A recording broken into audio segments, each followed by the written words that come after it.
Good morning. It's Friday, May 30th. This used to be Memorial Day. We used to take off on May 30th all the time. But we went to this rule about Monday holidays, and so today is just a regular Friday. But that's not what I want to talk about. There had been a new ruling against President Trump and his tariffs.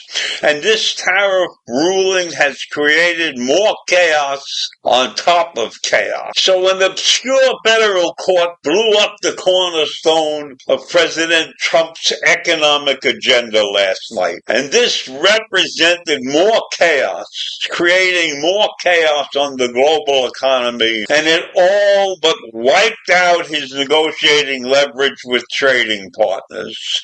And why does this matter? Well, it's got to matter for some reason, or we wouldn't be talking about it. It turns out that the legal system, not the bond market, not weak economic indicators, not anything else, the legal system is the biggest restraint on Trump's trade agenda. A three-judge panel in the Court of International Trade, these people, this group was appointed by Reagan and Obama and Trump, ruled that Trump does not have the authority to impose sweeping tariffs under the 1970s era emergency legislation. So Trump is now destroyed in his tariff philosophy. In fact, the judges said an injunction wasn't enough. They issued a summary judgment invalidating and blocking almost all of Trump's trade levies to date. So they've taken the power out of his hands. And these levies that they got rid of were very vast. They were from 10% global baseline tariff to a fentanyl-related tariff on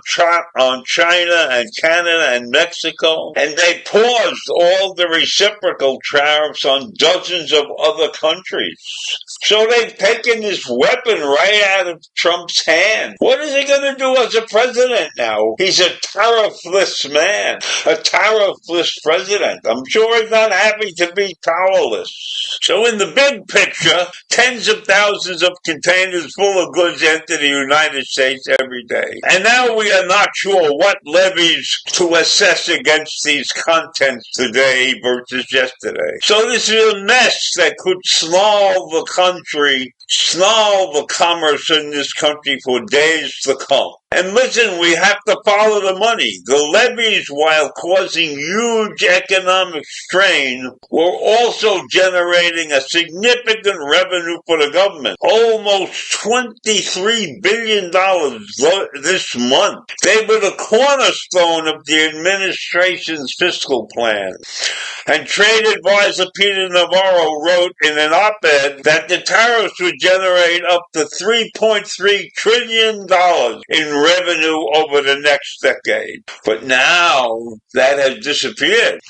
But not all of that income will disappear. Tariffs imposed under a different legal authority called Section 232, which includes imports of autos and steel and aluminum, are still unaffected by this ruling. But what these legal guys are saying is this is really a liberation day. The court's decision decision striking down Trump's mass tariffs as unlawful is a tremendous triumph for the rule of law, for the rule of freedom, for the rule of prosperity, and a deserved rebuke for arbitrary one-man rule over all of our livelihood. That's what Walter Olson said, who's a senior fellow at the Cato Institute, Robert A. Levy Center for Constitutional Studies. He liked the rule. I'm not an economic wizard, but I thought the whole thing was crazy in the first place.